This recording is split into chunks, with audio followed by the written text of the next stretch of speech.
listening to the Lineman Lounge, where sleeves are optional. Aren't you tired of the same old podcast? Aren't you tired of the same old things? Don't you want to switch it up a little bit? Listen up, cause I'm about to blow your brain. Let your seat kick back, let your feet relax. Come on over, take a listen to the Lineman Lounge. In the car, at your crib, anywhere that you want. Come on over, take a listen to the Lineman Lounge. Got the NFL, got MLB, got NBA, and some UFC. Got college sports, we talking fantasy. Come on over, take a listen to the boy Mike C. Only on the Lineman Lounge.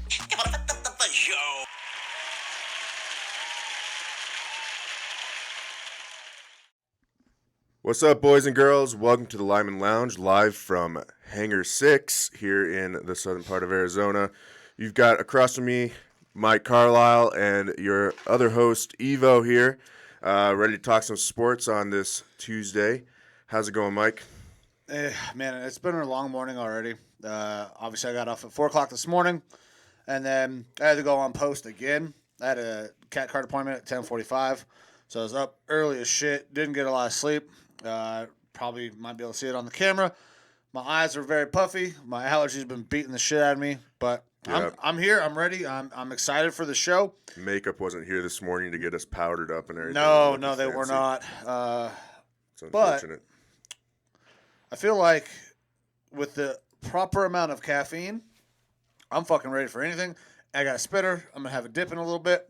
I'm ready to get everything started. We got a bunch of little smaller stories today, not any big ones. No giant storylines, at least not for today's show. Maybe Friday we'll have something a little more. I know people have been asking for some certain topics. We'll see if we can get to those, but how you doing today, man? Also tired. I almost slept through the pod. Just didn't set an alarm. Had forgotten about it. But that's part of also being at that shift that gets us off at 4 a.m. Yeah. Is kind of, you don't know what day it is when you wake up, because our Tuesday was kind of yesterday. Yeah, And that's yesterday was our second day Tuesday. of work. So it makes it really weird, but happy to be here. Happy to talk some sports and kick off our week of sports with some baseball. Yeah, we're going to start off with baseball. So we're going to start with the positive story before we get into the other stuff. I don't necessarily like starting shows with a bunch of negative news. So let's talk about something that's really awesome. This last week, Miguel Cabrera has joined the 500 home run club, and I have a ton of respect for Miguel Cabrera. He is a world-class hitter, one of the greatest right-handed hitters in history, and he's joined that 500 home run club. I just wish he was doing it for a team other than the Detroit Tigers, because that is in Cleveland's division. He has been the bane of our existence for, the last decade. Yeah, so he's I believe, it was 17 years in the league, 28th member to join the 500 home run club, and the most of his home runs that he's hit against any one other team is Cleveland, 50 home runs against you guys. So, yeah, you've definitely had to deal with him for a little while. Cabrera also being American League Central guy with the Twins, when I used to pay attention to them a little bit more. Right. He was always a guy that, you had to watch out for, that one of those power guys. His play, 17 years in the league, it's dropped off some. Yeah, I mean, he is an older guy. He doesn't really play in the field too much anymore. He started out as a third baseman. He was very quickly moved off of third base to first base, where it didn't need to be as mobile. But this isn't a guy that I think about he's not a fielder. I mean, this guy could continue to play if they just DH him. Yeah. He should probably be sitting in that DH spot, because 2016 he ended the year with 446 home runs, and so to get those last home runs, it's been a little while. So it has been a trash, but he has been banged up. He has been banged up, and that's part of the age thing.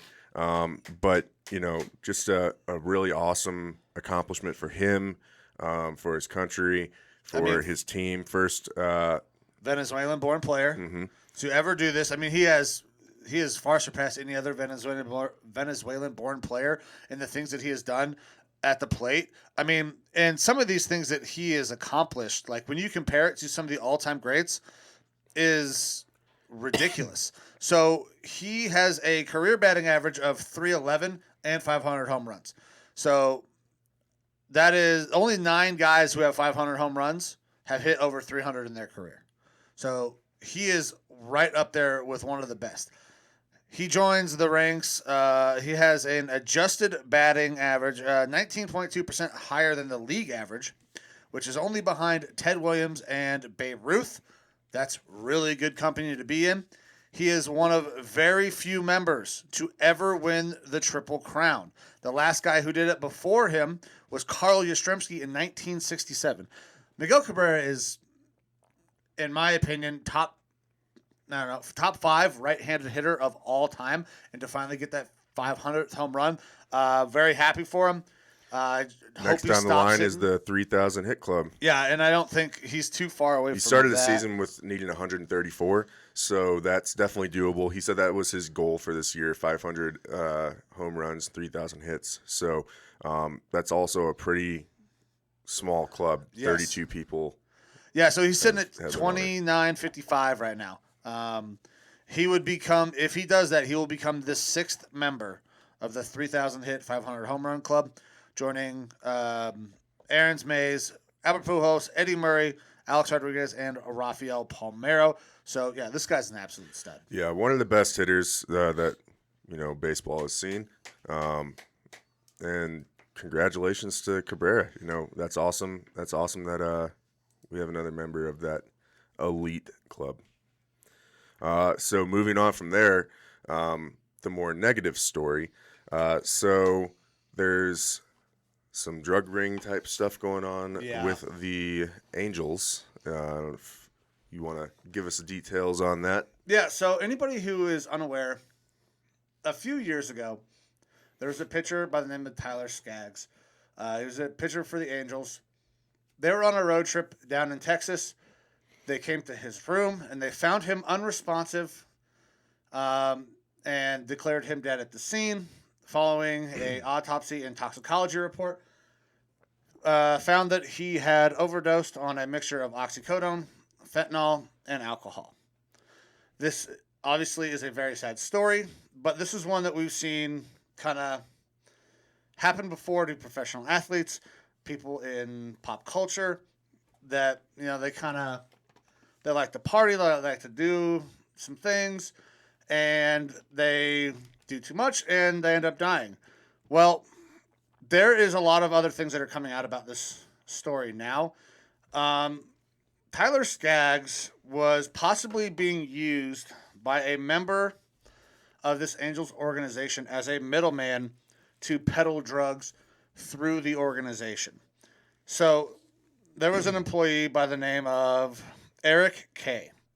He was in the media department, and he apparently was running a large drug ring. The federal government has found that they have 5 players who will testify to the fact that K provided them with drugs and that Skaggs was kind of used as a middleman. In some of the filings, you can see evidence will demonstrate that K was motivated to obtain these pills because K could himself use these pills and he could give them to other players. Also, I found it interesting in this, in some of these reports, some of these messages, they talk about Skaggs as a victim. So I understand the need to medicate and deal with pain. Okay, these guys are world-class professional athletes. I don't care what you guys think about baseball. You may think it's not that hard. These guys are fucking world-class athletes, and they play 162 games a year. They need to find a way to cope with pain. Okay, based on some of the things that I've read in this report from Yahoo Sports, I feel like Tyler Skaggs kind of got mixed up with the wrong guy. He was not necessarily a drug abuser. He was somebody who was looking to manage pain.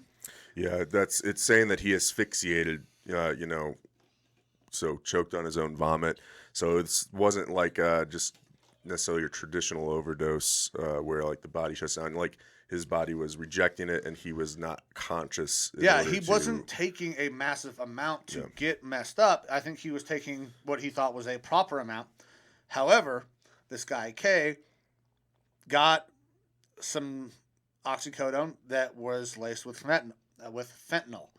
And anybody who knows anything about the opioid world will tell you that fentanyl is probably one of the worst things that you could have introduced to your system, especially if you don't know it's in there. Yeah, there's arguments out there right now by drug research agencies and stuff like that who are actually for the legalization of like all drugs, saying that oxy and those opioids themselves aren't necessarily so bad, but it's the injection of the fentanyl into that system and those drugs that are making them very lethal. And then that sort of cocktail of oxy, fentanyl, and alcohol is known to be fatal. That it can be something where you can be taking that combination for a while, and then out of nowhere it'll drop you dead. Yeah, and fentanyl is a synthetic opioid that is.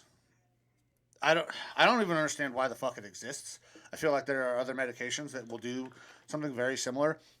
Opioids in this country We're talking about pharma, man. Yeah. They're always Opioids gonna in this look for country something. are already a massive issue, right? My uncle died from an opioid addiction. Had a car accident, became addicted, and then ultimately ended up killing him. These drugs are awful, but players, I understand, need to find a way to deal with pain. In the NFL, they'll give you the needle, right? Now they're trying to use non-narcotics now, which is good. Yeah, they're opening up more of the opportunity to use like medicinal marijuana and things like that, which I'm all for, because that's not a performance enhancer. No, it's not. It could be argued that it is a Only performance if you're decreaser. on the fucking Olympic committee would you say it's an enhancer. Right. I mean, that the prosecutors have come forward and said that basically, even with what he was taking, if it wasn't for the fentanyl, it would not be a lethal combination. No, so Which is that's the thing, is not to promote opioid use or addiction or anything like that. Of course, like I get what you're saying completely.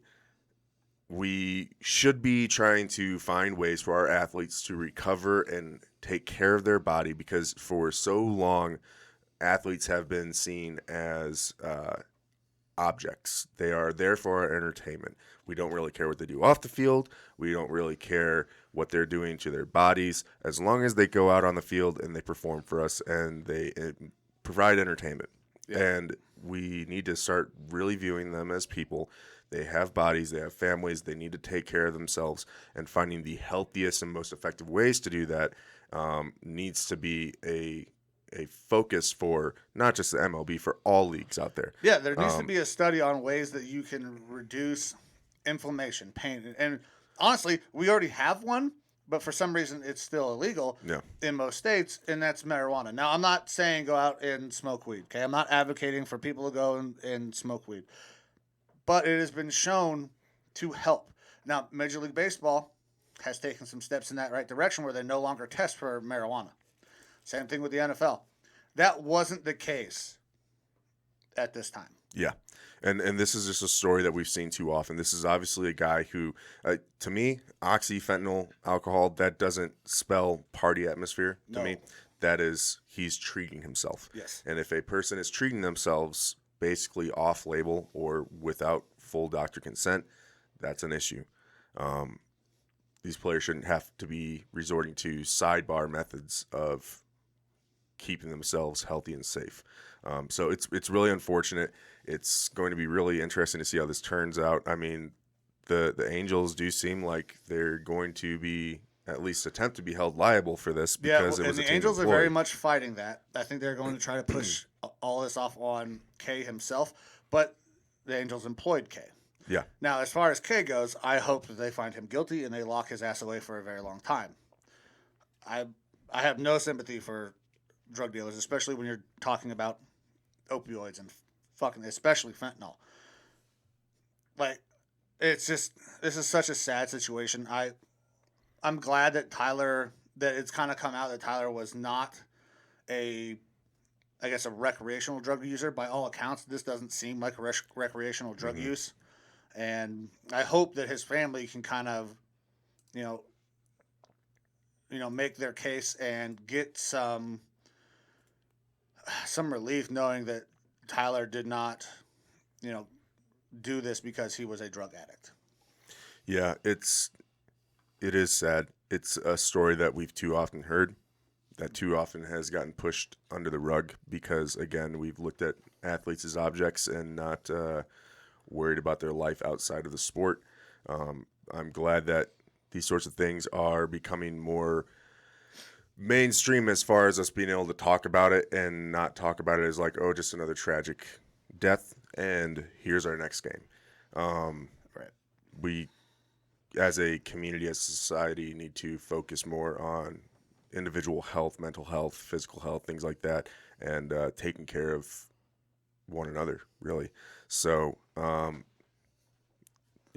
it's good that there's going to potentially be some sort of resolution to this, that this story isn't just going to die and that it's going to kind of hopefully champion some change. But yeah, overall, it's really unfortunate how it turned out, but hopefully we can get some positives out of this, it seems like the family wants. Absolutely, man. So we will transition off of baseball and off of this. And Yeah. then, So some college football news. As you all know, there's a super conference being made, 16-team super conference. SEC, we've already talked about that. To kind of combat this, the ACC, Big Ten, and Pac-12 on Tuesday announced that they're going to be making a collaborative alliance of sorts. yeah, which is a weird name for this because I don't really understand what they're collaborating. Yeah, so and they alliancing haven't really put out a whole lot of information to it yet. Mm-hmm. There's it's being driven by the Pac-12. They've been really aggressive. Their media rights and stuff are about to go up, so I think that they're feeling the pressure on, hey, we have to snatch up a new media contract for money.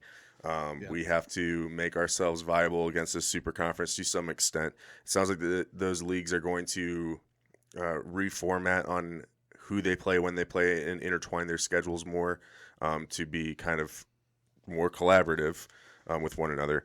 And they keep on championing about how, we need to look towards the future of college athletics and taking care of our players and stuff like that. At the end of the day, it's NCAA. This is college football.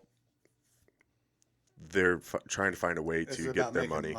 Yeah, they're trying to find a way to get their money. They haven't, other than this announcement and the brief things about scheduling things, they really have not said what this alliance or agreement really means.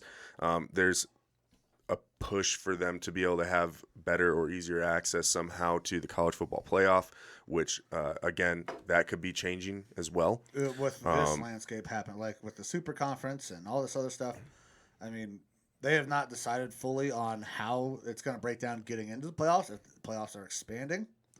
But the Big 12 being, I'm sorry, not the Big 12, the Pac-12 being the driving force behind this, to me, makes a ton of sense because the Pac-12 is in danger of falling behind all of the other Power 5 conferences. They have been down for a lot of years. They have not a single team from that conference has made the playoffs. They need to hitch their wagons to an ACC and a Big Ten. Yeah. So, again, this is the college football landscape is changing dramatically. This isn't going to happen next year.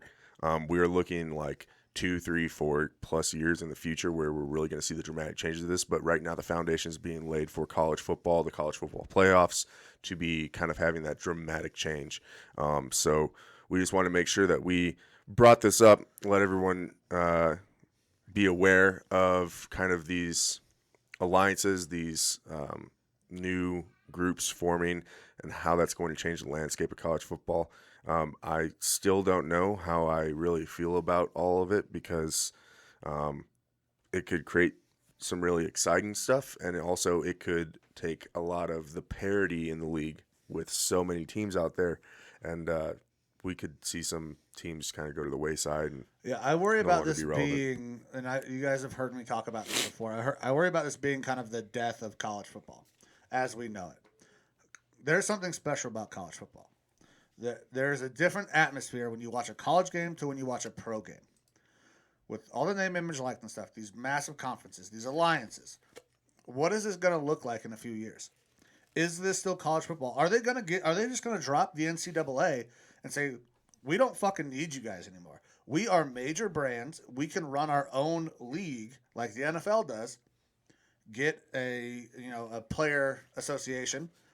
I don't know if they'll let the players unionize, but this has huge ramifications going on in the future.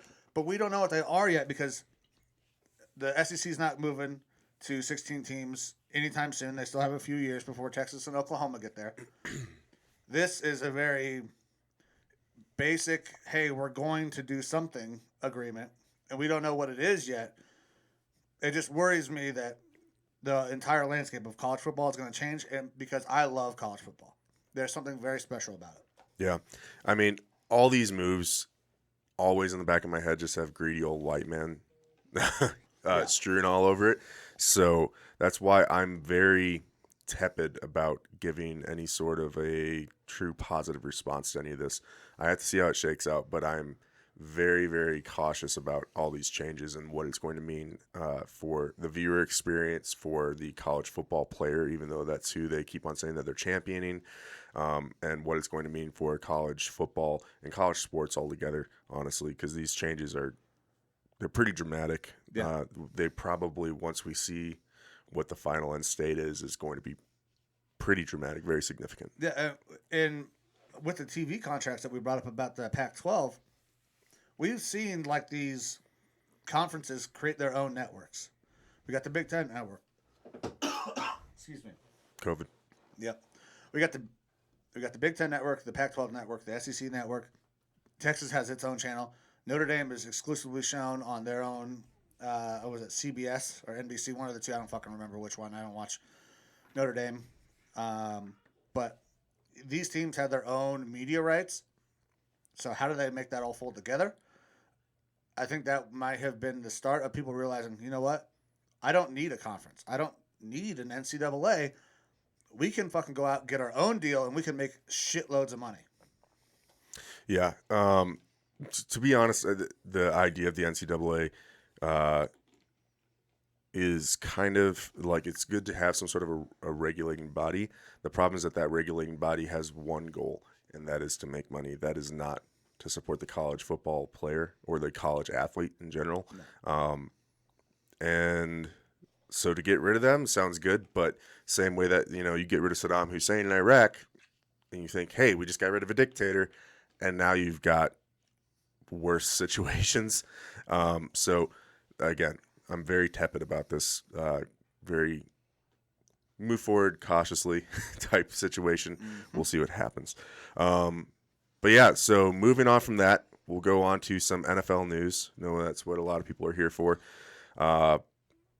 So I've got my exciting news that I was looking forward to, hopefully happening, that I spoke about in previous weeks. But my boy Everson Griffin is back. Woo! I'm very happy for you. Woo! Should we do it? Oh yeah.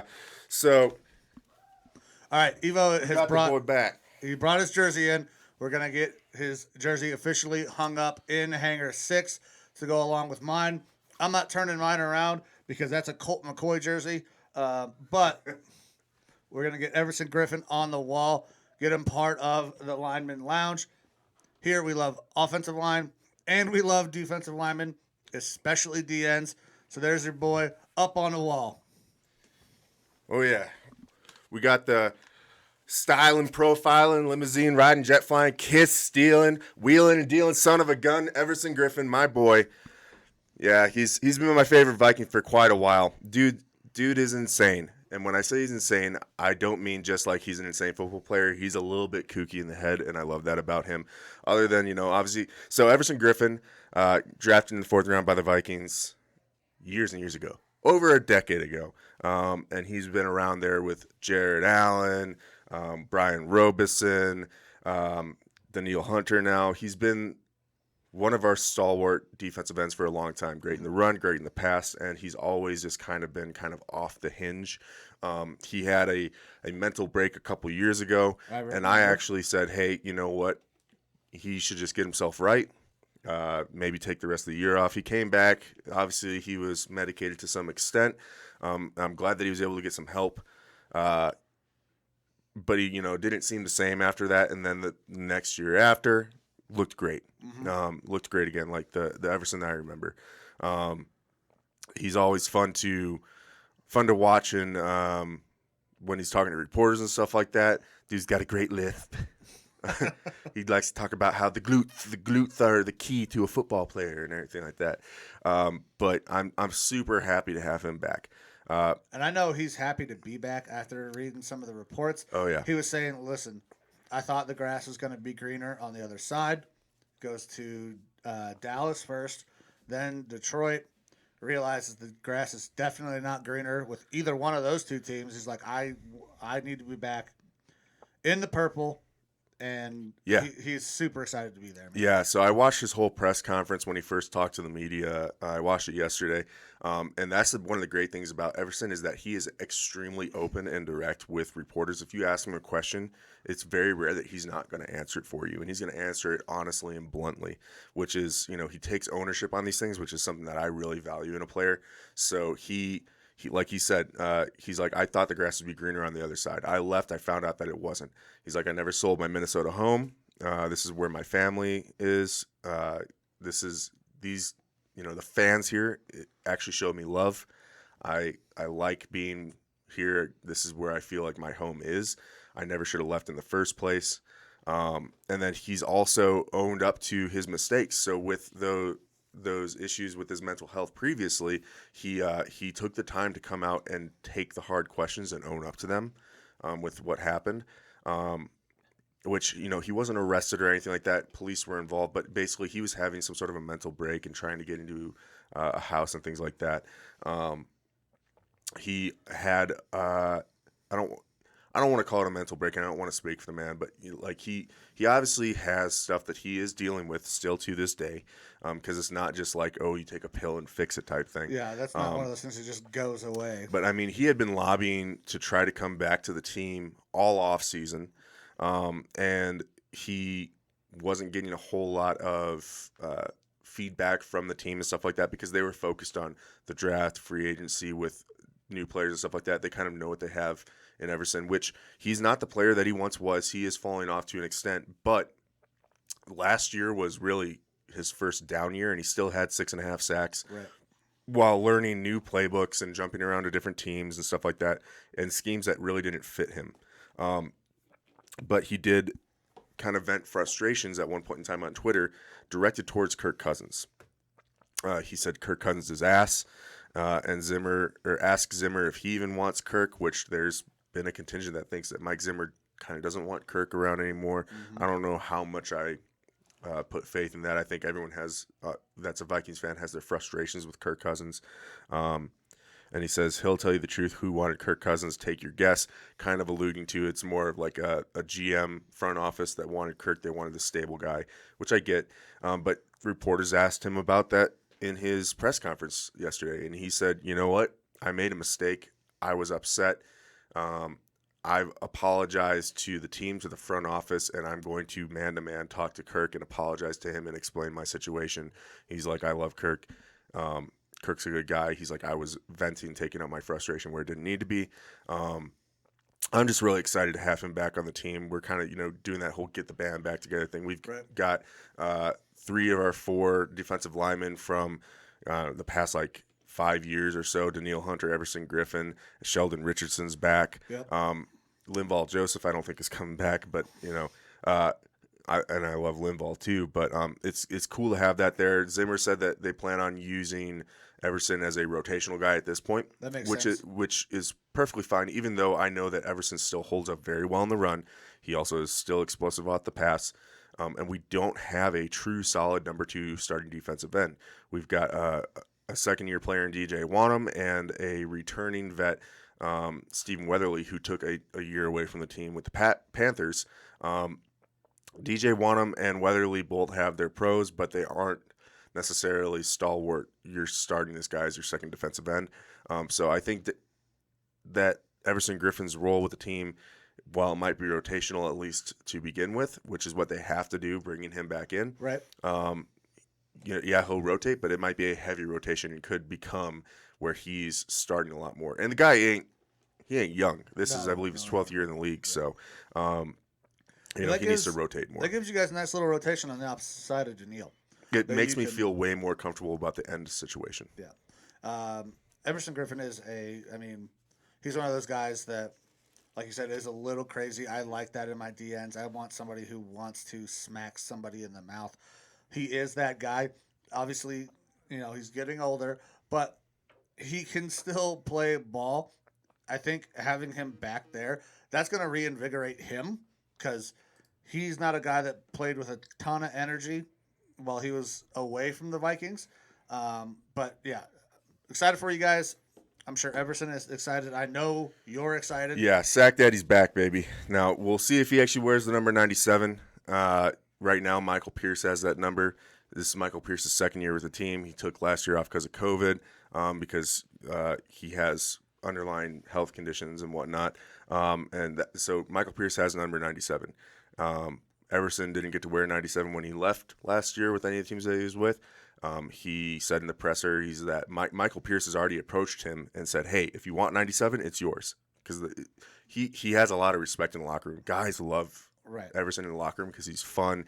He's always been a defensive leader, a lot of energy. And Michael Pierce, not even knowing Everson Griffin from his time with the team, is like, yeah, man, it's your number. This is your team. This is your number if you want it. Everson hasn't said if he's going to take it yet. Right now he's rocking number 58. We'll see. That plays well in the locker room for Michael Pierce as well. It'll be weird to me to not see him in 97, but part of me almost doesn't want him to take 97. I think that it would be a good move for him to let Pierce take it because Everson probably knows that his long-term future with the team, or maybe even the NFL, isn't going to be forever. So might as well let the guy who's now newer to the team keep his number and stuff like that and start fresh with something new. We'll see. Did we get any contract details yet on this deal? I have not seen anything. I'm sure it's just a one-year deal. Yeah, probably towards a vet minimum type thing, just because Everson, like I said, he apparently had offers from other teams. He said that the only situation that he wanted to come back to was Minnesota because he loved it here so much. So I wonder if there's some incentive-laden stuff in that contract, playing time, sack numbers. Sure. But yeah, good for him. I'm glad he's back where he wants to be. So that awesome. Yep.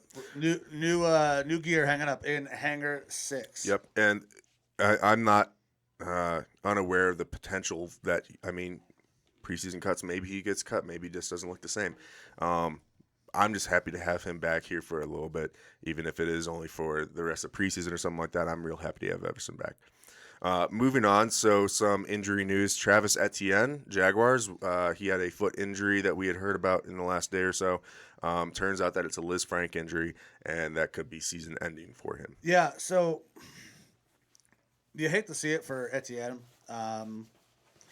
He is a guy that I had a lot of hopes for. I just didn't see his fit down in Jacksonville. We kind of talked about this a little bit before the pod started. That seemed like a luxury pick for the Jags when they have Robinson in the backfield already. And the Jags were a team that couldn't necessarily afford luxury picks. They have a lot of holes on that team. And then bringing Etienne in, to me, it really didn't make sense. And now he goes down. So what is his role going to be when he comes back? Yeah, that's Urban Meyer had said it was less about us going out in the draft and taking the best running back available, that he viewed Etienne as that playmaker, whether it be like a Percy Harvin or Cordell Patterson or something like that, where the guy is multiple. He can play running back. He can play out of the slot. He can be reverses, returner, all this sort of stuff, which I get. But again, you have such a weak franchise right now that you need to. Obviously, they got their quarterback, and then my initial thought always is you build from the trenches. So I feel like that would have been rookie, first overall quarterback. You probably want to build your offensive. That would have been a better way to go about it, but I wasn't super critical of them taking Etienne just because I know that he can be such a dynamic playmaker.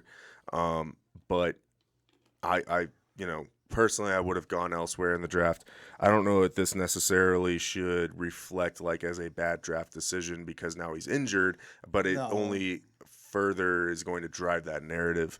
I think it was a questionable pick based on what they had and what they needed. Yeah, and just an unfortunate situation overall now. Yeah, and I like Etienne. I was real high on Etienne. I thought if he goes to Buffalo, he could be absolutely dynamic. It would have been real. We would have made Buffalo really, really scary. They're already a very good team.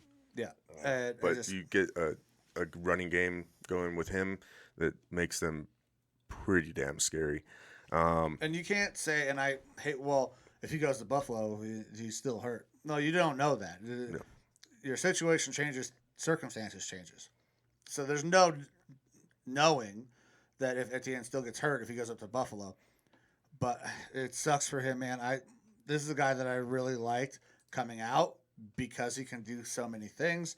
I thought it was questionable that he goes to Jacksonville. I was wondering how he's going to fit.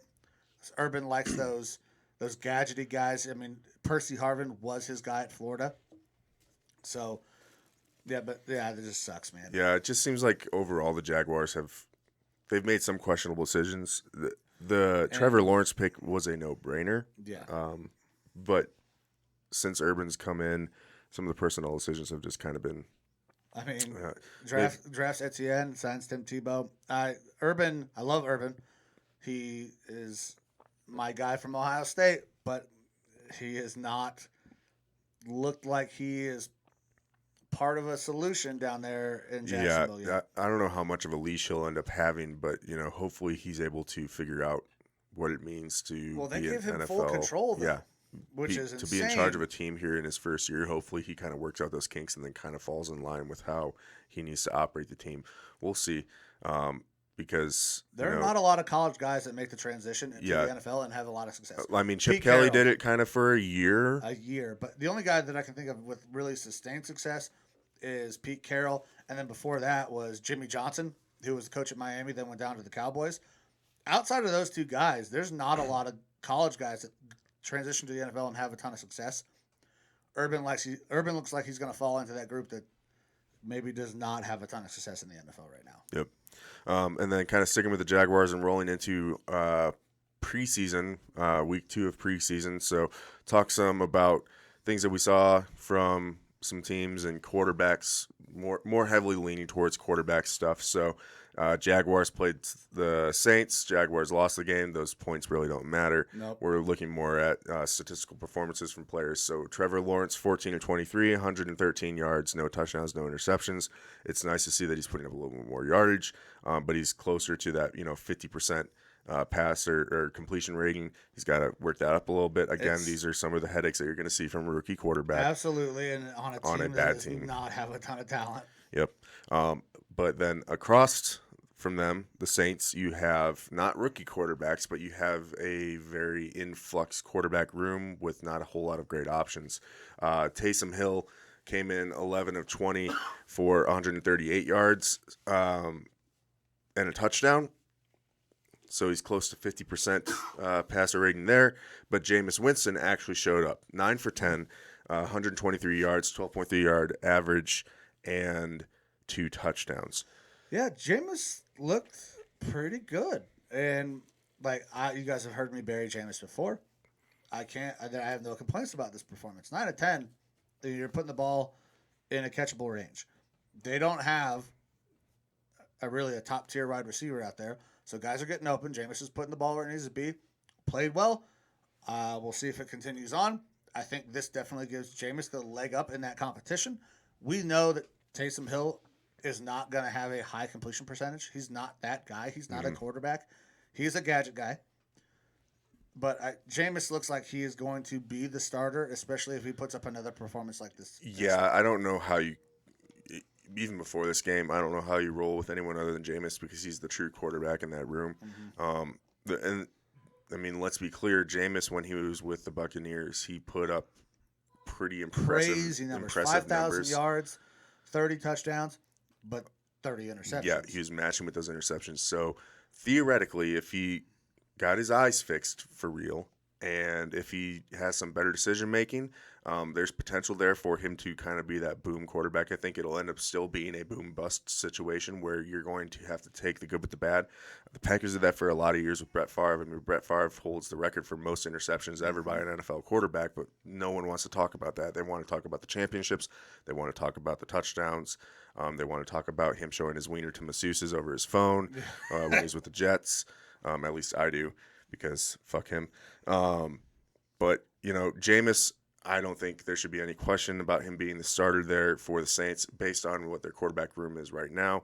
We talked a little bit about this last time. I think that if they were to bring in a Colin Kaepernick, then I think you have a conversation about whether or not he is a starter. Right.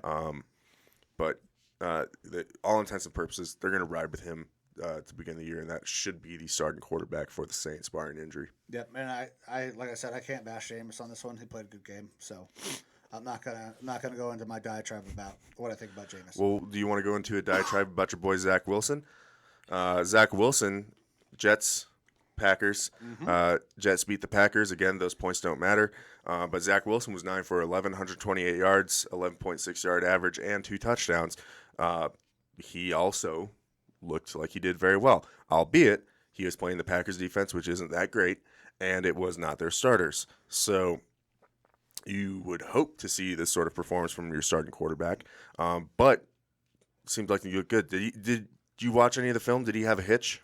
So he still does have a tiny hitch, okay? And so obviously now we're on YouTube, right? We got some YouTube comments that were very unhappy with my take on Zach's first game, where I said he had a hitch, didn't necessarily throw within rhythm, and I had a couple people come at me on the YouTube comments. That's going to happen. YouTube comments are probably one of the most vile places on the internet. To be fair, those comments weren't necessarily vile. They weren't. They were critical. They were showing up for their boy. They were, and I understand that. Zach played a much better game. He looked more poised.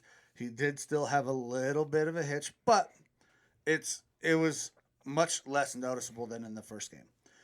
His coach, Robert Salah, said after his first game, he needs to play within more rhythm. He's only going to get that little hitch in the NFL, then the ball's got to come out. He did a better job. He looked more poised. So hopefully he's making those improvements. I am not rooting against Zach Wilson at all. I want him to succeed. And I will come on here and say that I was wrong if he succeeds. He looked better, but I got to see it against an actual NFL defense.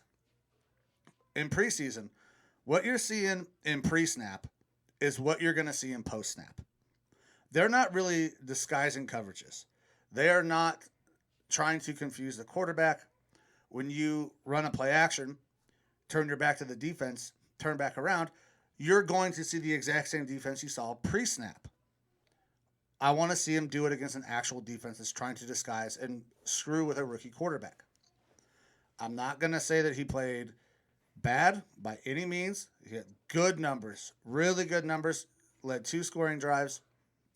I just want to see it for real before I go back and recant my statements about him being a bust. But this is good stuff right here. Yeah, so I liked Zach Wilson through the draft process. A lot of things that you have been critical on him and stuff, I agreed with for the most part, and I still do. I never was a fan of him going to the Jets because that is a very tough organization to succeed in, whether it's just the bad juju around it, the market, whatever it is. The Jets aren't that great of a team. It's a very tough situation for a rookie quarterback to come in and succeed just with that roster, let alone all the other outside situation that goes on there. Like I said, with the market and everything, it's just real tough to play there in New York. He definitely looked good in this game. Again, I think he's probably going to have a difficult year, not necessarily because of his talents, but more so because of the team and catching up with the NFL game. I see him as being that quarterback that takes 2 to 3 years to really develop into their own, and whether or not he could do that with the Jets, I'm not sure.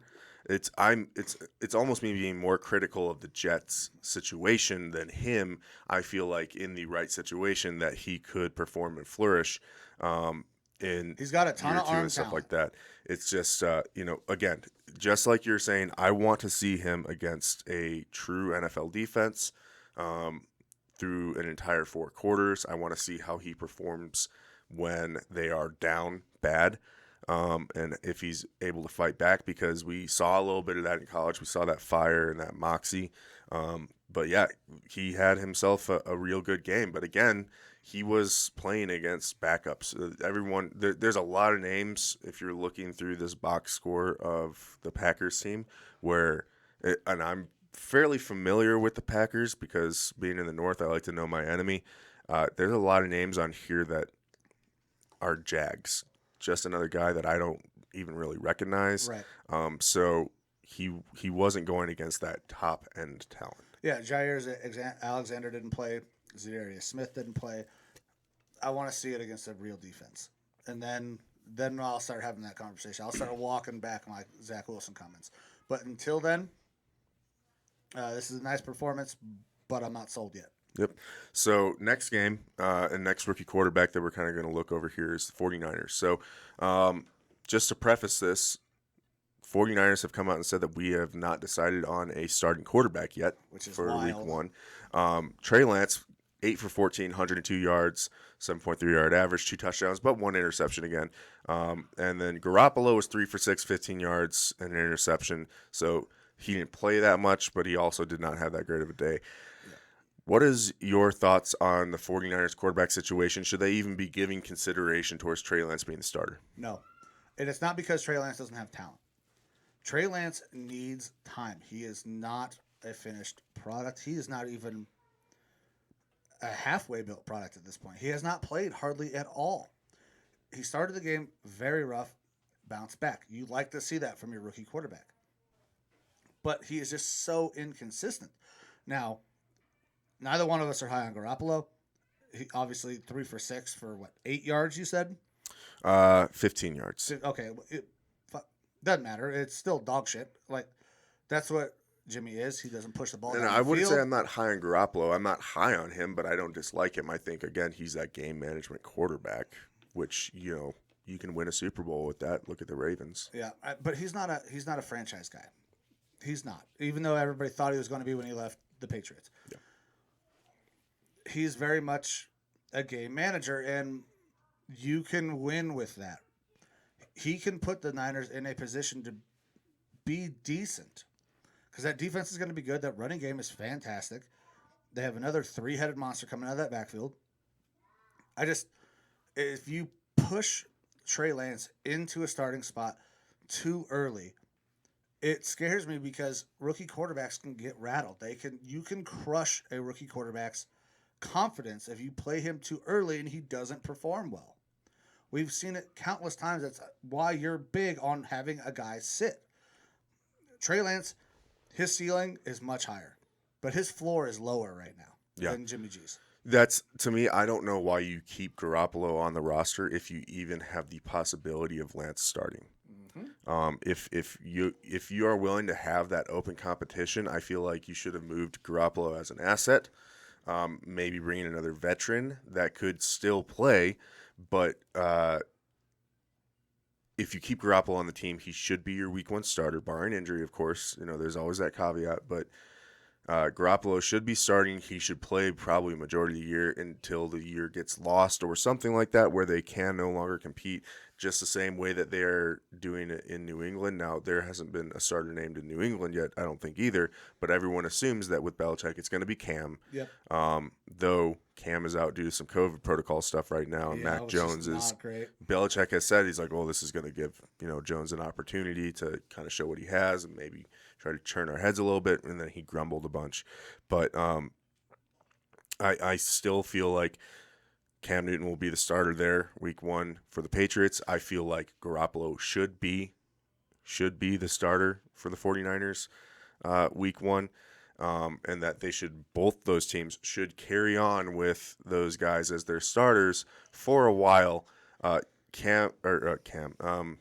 Jones, I believe, is ready to step in and play this NFL game this first season if he needs to. Trey Lance, coming from not a big name school, taking a year off, he needs way more development time. His talent and ceiling is way higher, but that takes a lot of development to get him ready for this game. Yeah. And we're already seeing some of that. Like, the natural talent will eke out. He's having some pretty decent stats on certain things. Being able to throw 2 touchdowns already, being able to throw the 80-yard bomb in this first week. That natural talent is going to leak out, but he's got to be taught and learn to play within the confines of an NFL system and how all of that works. The guy just needs time. And I would hate to see such a talented guy as Lance get ruined by starting too early. And I think that is my biggest fear, is that they play him too early and then he struggles and then he doesn't develop the way that we think that he can develop, because he has a ton of talent. Yep. There's no reason, in my opinion, that is the toughest division in football. You don't toss out a guy who is not ready into the toughest division in football. It does not help him. It does not help the organization down the line. But if Jimmy continues to play like crap, there's going to be people calling for Trey Lance. So what do? Do you appease the fans, or do you go with the safe route and let Jimmy throw 10 passes for 90 yards? You know, when you take a first-round quarterback, there will always be the fans calling for them to start right away.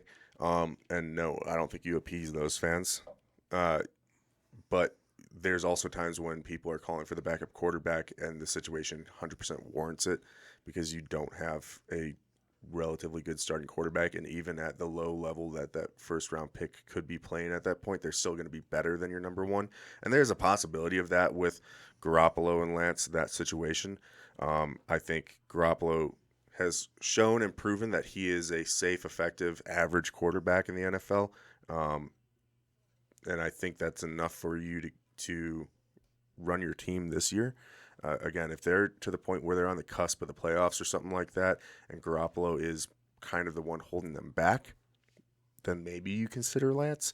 But even then, just because of his history, not having played as much, needing time to develop, I still lean towards don't sacrifice your long-term future for the short-term success. Right. So, you know, good to see Trey Lance kind of make some strides. It still wasn't a super clean game for him. But we'll report back once we find out what the teams report their actual starters to be. Again, it's preseason, so no starters. I'm not being even sure given we're going everywhere. to see who starters are after the third week, because there's 2 weeks in between week 3 and the start of the season. So we might not find out. One until starter week that 4. was named, though, Andy Dalton. Again, Bears did come out and say Andy Dalton will be the starter. Yeah, I mean that was pretty much a foregone conclusion with the way that the team pumped up Andy Dalton to start QB1. Justin Fields did not look great in his second performance. Yeah, he got his shit rocked. Yeah, he got his fucking head taken off. Literally, his helmet flew off his head, including his headband. He was hit so hard. It's only a matter of time before Justin Fields is their starter. Yeah, I think he's undeniable, both in his talent and the level of competition between him and Dalton. It's only undeniable, or it's undeniable that he will be probably starting by, sometime this year. Yeah, I 100% agree. He is going to be their guy. It's a matter of when, not if. Yep. Go ahead, keep going, man. I'm going to make sure this camera's not dying. Okay. So other than that, I don't really know that there was any other preseason games that we really wanted to talk about, highlight too much. We've got the NFL Top 100, though. We weren't going to go over that this week because that's a pretty big topic. Yeah, they still haven't even finished it yet. They haven't come out with a top 10 yet, right? Yeah. But we got kind of one. It wasn't a true mailbag. It was an in-person mailbag question. But we were asked by Spicy Mike what our thoughts were about his Cardinals quarterback being ranked 39th and why he isn't higher, and how it's a travesty that he's not higher. Well, I'm going to tell you the travesty, and it's not the fact that he's not higher. It's the fact that he's that fucking high. I went as far last night as to say that I don't think Kyler Murray should be in the top 100. Yeah, he's fringe. I don't have him as a top 10 quarterback because of the inconsistency. Kyler can do a lot of things, but he doesn't do it consistently. 39 is incredibly high. Now, this is voted on by the players. That's the thing. Is that so? This 100 players, you're going to see names on there of guys that are not having good years and stuff like that in the previous season, but they're getting on there because of their name. It's kind of your old boys club voting system. You're not getting true objective voting on it. So it's all taken with a grain of salt again. It's whatever fun media to go over. But Kyler Murray at 39 for me, again, like I said, I don't think I even put him on my top 100 list, let alone 39. So, Mike, you can keep on drinking that Cardinal Kool-Aid. I am getting close to being ready to say that the Kyler Murray experiment in Arizona needs to come to an end. Now, I do blame a little bit on Cliff Kingsbury. Oh, yeah. I'm not sold on Cliff. I think that they should be tied and they both should be looked at leaving the building after this season if it does not go very well, because their offense right now, their receiving group is one of the best in the NFL. It absolutely They is. might not have a running game, but if the passing offense doesn't just fuck people up, there's a problem there. I mean, that was one of the things with Kingsbury. He bringing in this college air raid offense, young guy. He's supposed to revolutionize the offense and everything. We haven't really seen that yet. So Yeah, haven't seen that really at all. So, yeah, I think at some point we will probably go into the top 100. It's not going to be today. I don't know when they release the top 10. That might be a Friday show or next week that we'll kind of break down some of the names that are on there. We'll go over the top 10. I don't want to hit every fucking player because I don't have the battery life to last for 3 hours talking about the top 100. Nope. So, but unless there's anything else that you want to talk about with the NFL, that pretty much wraps up what we're going to go with the NFL, other than talking about our question 4 later on this week, our start, bench, cut. yeah, I think that about wraps it up, man. And we'll get into the start, bench, cut stuff. Yeah, so start, bench, cut, we kind of alluded to possibly going over defensive ends. And that's going to be the choice for this Friday. So we're going to put out, our poll again on social media, and we're putting out to you now. So start, bench, cut, our 3 defensive ends that we're looking at are J.J. Watt, Jadeveon Clowney, and Khalil Mack. Now there's some discussion about, what's being considered defensive end. Is it edge? Is it defensive end? Blah, blah, blah. So basically start, bench, cut on any 3 of these players. Any one of them can play with their hand down in the dirt. Clowney has played some off-ball. Khalil Mack has obviously played some off-ball. J.J. Watt has played some tight end. So Yeah, but we wanted to go with some guys that may be a little bit past their prime, right? We went with running backs, guys that are in their prime, really good. Same thing with quarterback. So we're going to kind of change it up a little bit. Guys that are seasoned, have some success, but might not be that player that they used to be. Mm-hmm. So I'm interested to see what the poll comes out of this. I have an idea of where people are going to go. And especially since a lot of our listeners are from Arizona, I have an even stronger feeling about where some of these things are going to go. I don't know. I mean, I've heard some rumblings that they aren't happy with Watt's contract and what was given up for him and everything. And is he really going to be worth it? I mean, all these guys have, well, not all of them, but I mean, there's injury concerns and things like that go into play. So I think it's an interesting discussion because, again, these guys, when they're in their prime, are top, or potentially top. They're talked about as being the top. Jadeveon Clowney maybe never has reached that. Penis! Bless you. Jadeveon Clowney has never necessarily reached his full potential, I don't think, because of those injuries. Yeah. But these guys were all looked at as some of the best at their position. Now they have fallen off a little bit, maybe due to circumstance, situation, injury, whatever. I think it'll be an interesting discussion to have. So go ahead, get out on the socials, look for those polls, vote, leave comments, let us know why you're voting the way that you're voting, your thoughts on each of these players. We'll definitely look forward to discussing that come Friday. All right, man. I think that about wraps it up for the day, right? Yeah, that I think does it for us. Did it in one take, no break. We got the jersey up. I felt pretty good about the show. Some interesting storylines, things that we're going to have to kind of keep track of and update the people on when they come out. But pretty happy with the day. Yeah. So go ahead, check us out on our socials. Again, vote for our start, bench, cut. You can find us, the mailbag, lymanlounge@gmail.com. Then anywhere where the podcast is aggregated, YouTube, subscribe, tickle that like button for us. We really appreciate it. And if you have comments on the YouTube, negative, positive, or otherwise, go for it. Yep. We like to have that sort of engagement. And We like to know that people are watching, and we're not above people criticizing our work or our thoughts. That's part of this whole discussion. Like we've talked about before, we like to sit around the table at work or with our buddies and our friends and bullshit back and forth on what we think about sports. We don't agree all the time. We like to have that back and forth, even if it has a little bit of hostility behind it sometimes, because that's fun. That's like, I hate the Packers. I know there's a lot of people out there that love the Packers. You're all wrong, but I love to have that conversation. So by all means, hit us up, good, bad, otherwise. Absolutely, guys. You've got us on Twitter at Lineman Lounge. You got the Facebook group, the Facebook page, TikTok, Instagram, and then you can listen anywhere the podcast can be found. We're exploring OnlyFans now that it's going a little bit less pornographic. We'll see. Because I'm going to get pornographic if we go on OnlyFans. I mean, there's no way to not. But, all right, man. Let's get the fuck out of here. All right. Everyone have a happy Tuesday. See you.